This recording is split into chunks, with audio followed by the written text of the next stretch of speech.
The Dog That Rocks the Cradle is the 5th episode of the 7th season of Frasier. This is directed by Pamela Fryman, and as always there will be spoilers from now as I go through the episode and share some thoughts. It's a really good episode. It's quite emotional at one point, and I'll talk about what that moment is in a moment. It might be obvious if you're aware of the episode, and as I said, there will be spoilers from now, and I'll go through things chronologically. And it starts off with Frasier and Roz in the apartment, and then Martin and Niles come in. Martin is wearing a suit. He's been to a funeral, and Niles also reveals that he's lost his burial plot.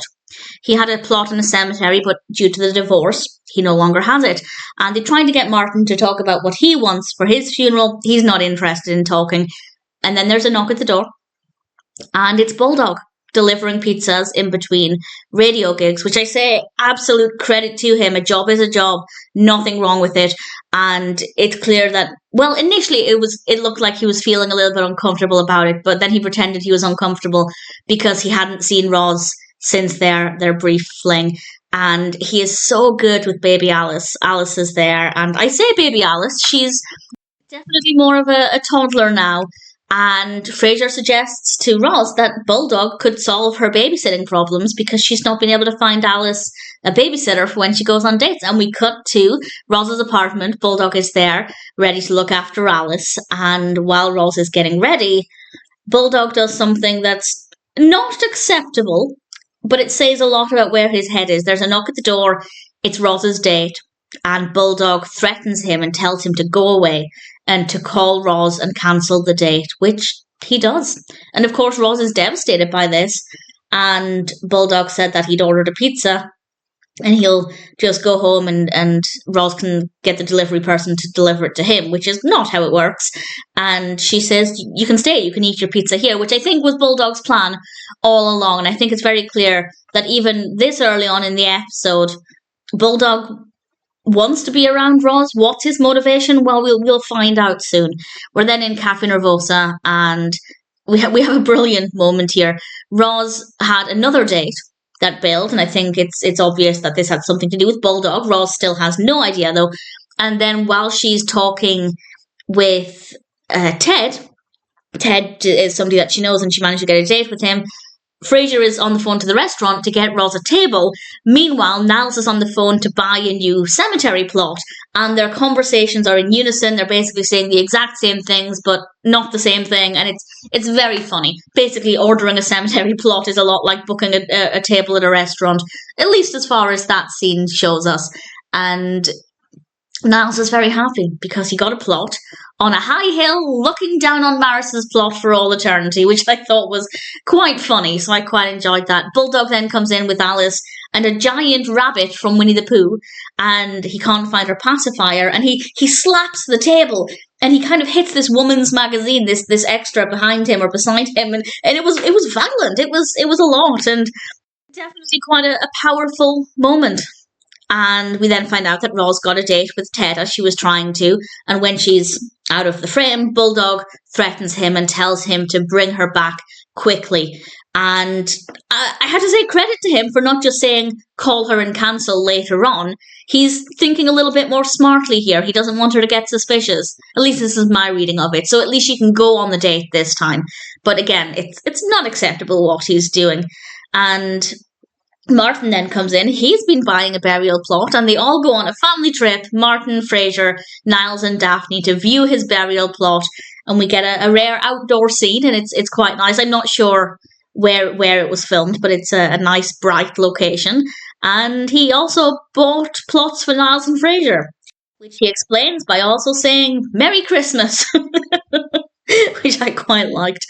And then we have a rather moving scene. This is the bulk of the rest of the episode. Roz is dropped home by Ted, dropped off at her apartment. Ted's not feeling well. He obviously took Bulldog's threat seriously. And he comes back to the apartment to drop something off, and Bulldog threatens him and said, I told you to go away. And Roz catches him. And in that moment, Roz realizes what Bulldog did. So she pretends to flirt with him. She comes on to him. They go to the bedroom. Bulldog is naked. And he goes out on the balcony. And apparently, according to IMDb, Bulldog was actually fully naked at that point.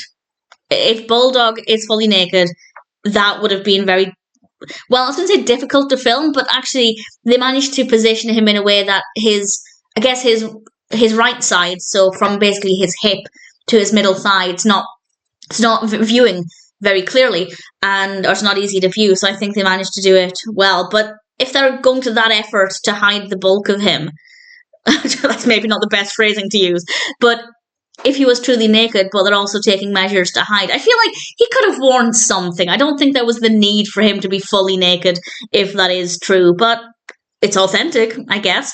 And he gets back into the house and he says to Roz, I think I'm in love with you. And it was a really heavy moment. It's not often, it does happen, but it's not often that we see Bulldog being vulnerable. And it's a really moving, emotional moment, particularly because Roz doesn't respond immediately. She doesn't say anything back, and he actually points out, Roz, you're not talking. And I'm glad that she didn't just burst out laughing. I feel like in that moment she took him seriously. And then she turns it around. And I thought this was a good idea because she wasn't going to turn around and say, I love you too. So I think this was maybe the best option. She said, I know what you're doing. You're just saying that to get into bed with me. And he says, no. And she pushes it again. And I don't know if Bulldog realised what she was doing or if Bulldog just took the opportunity to save face and pretended, yes, that's what he was doing. He's not really in love with her. Ha ha ha, what a joke. And I think that was the right way to save Bulldog from being embarrassed by sharing those feelings and just pretending that he was just saying it to get her into bed if she wasn't going to reciprocate. So I think that worked well. I don't know if Bulldog knew what Roz was doing, but Roz definitely knew what Roz was doing. And even if that wasn't clear, Frasier does come over immediately after because he saw her leave the restaurant and she says, Bulldog said he's in love with me. So Roz definitely believed him, which I think was really good. I think that was a really good decision because I think it helps us as the viewer believe Bulldog. I never questioned it. I didn't think he was saying it just to get in bed with her, but by Roz believing it and taking him seriously, I think it helped too. It helped us as viewers to take it more seriously as well. And we end with Roz saying that actually she's happy with her single life. It was nice to have somebody to come home to, but she's enjoying dating, which is an interesting thing to say since she's been let down by multiple people. And she ends with eating the food that Bulldog had prepared. And then the very final scene is Roz trying to get baby Alice to eat her peas, and she has to resort to doing it the way Bulldog did. And it's a really moving episode. It's really, really sweet. And Bulldog was not admirable in all of his behaviours, but I liked his vulnerability. And it was definitely a really moving scene, a really moving couple of moments. And ultimately, I can't fault it. I think that it's a really strong episode. The Dog That Rocks the Cradle is, all things considered, a pretty brilliant episode of Frasier.